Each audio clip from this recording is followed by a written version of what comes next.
রমনা ঘাটে এলে আমার ভিতরটা ভেঙে চৌচির হয়ে যায়। কি হবে, কি হবে বেঁচে থেকে? তিন পুরুষের আগের কথা, এই জমিদারি, এই জায়গা জমি সব আমাদেরই ছিল, কিন্তু হঠাৎ এই ব্রহ্মপুত্র নদী এভাবে কেড়ে নেবে আমি ভাবতে পারছি না। আয় খোকন, আর যা সব দেখছিস এগুলো সব আমাদেরই ছিল।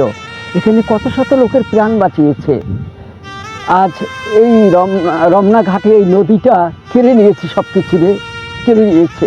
এই ব্রহ্মপুত্র নদী শুধু আমার নয়, হাজার হাজার মানুষের আত্মনাদ, চিৎকার শুনে, চেঁচামেচি শুনেও পাষাণ হয়ে গেছে, পাষাণ। সবাইকে এমন করেছে, নিঃস্ব করেছে, নিঃস্ব করেছে এই নদী। আমাদের 14 পুরুষের জমি সব সব কেড়ে নিয়েছে এই ব্রহ্মপুত্র নদী। এই যে সুন্দর সুন্দর ফসল হতো, আমি বিশ্বাস করতে পারছি না, আমাদেরকে নিঃস্ব করে দিয়েছে বাবা। আজ আমাদের কিছুই নেই, কিছুই নেই। চল, বিধির বিধান কে ঠেকাতে পারে? সবই নদীর নীলা খেলা।